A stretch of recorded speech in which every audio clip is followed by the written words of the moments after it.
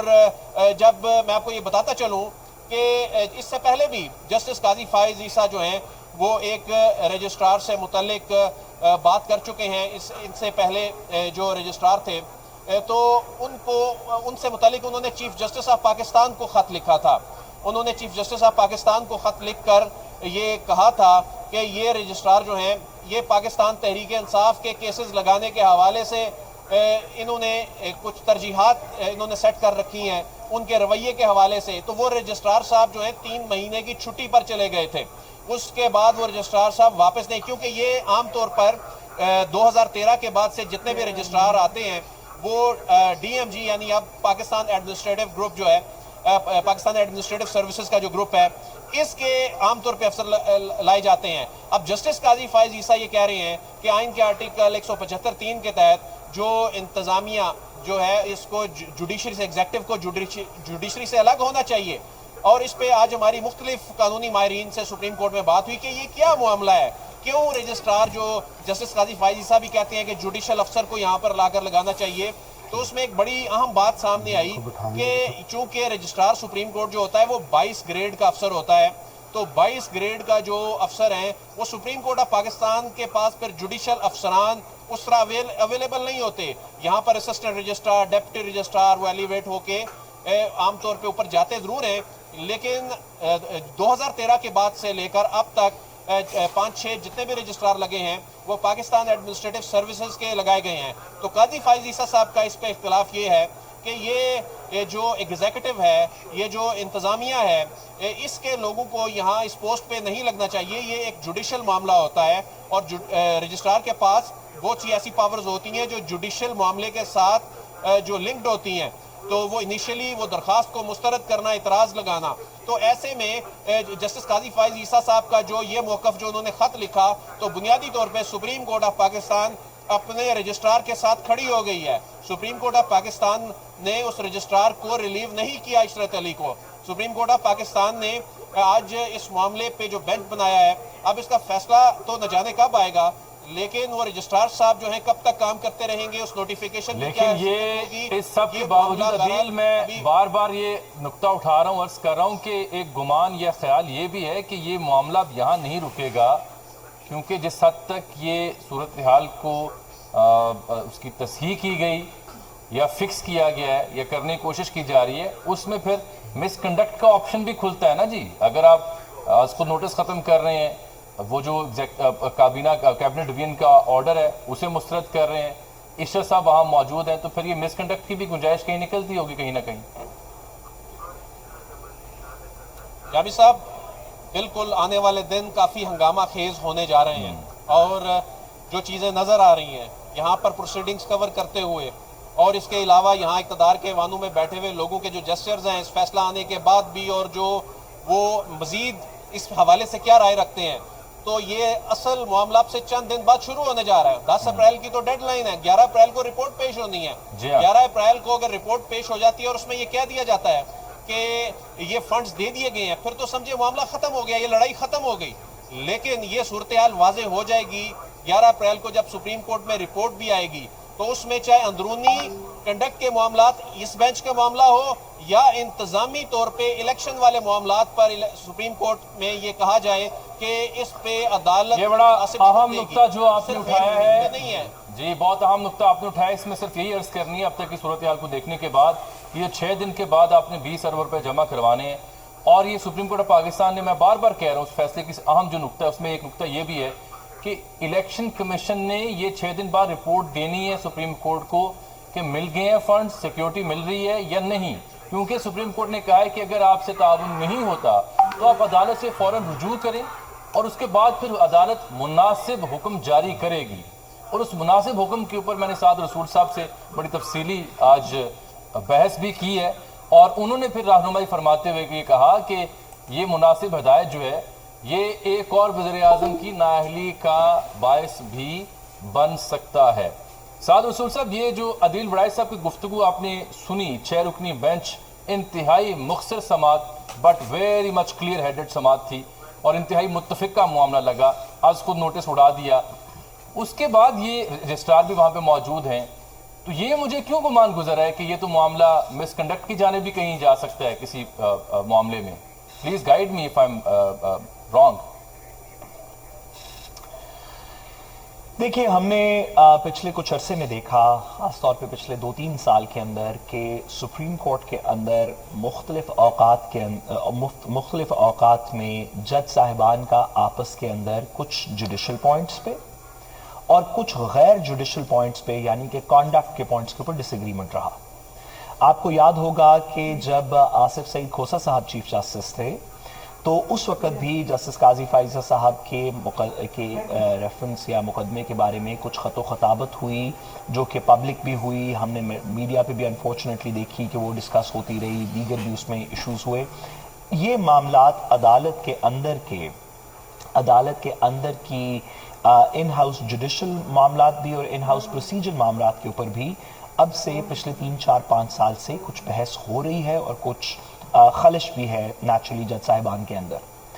ایسی سچویشن کو ضروری نہیں کہ یہ ہمارے جوڈیشل پروسیس کے لیے خراب ہو۔ اگر آپ دنیا ساری کے اندر دیکھیں، امریکہ کے اندر ادھر ادھر، امریکہ کے 9 سپریم کورٹ کے ججز ہیں، جس میں سے 4 ریپبلکن تھاٹ پروسیس یا کنزرویٹو ہیں، 4 لبرلز ہیں، درمیان میں ایک سوئنگ ووٹ ہوتا ہے، کبھی ادھر چلا جاتا ہے کبھی ادھر چلا جاتا ہے۔ آئیڈیولوجیکلی اگر سوچ کے، فکر کے لحاظ سے جج صاحبان میں کچھ تقسیم ہو تو یہ عدالت کے لیے، جمہوریت کے لیے اچھی بات ہے۔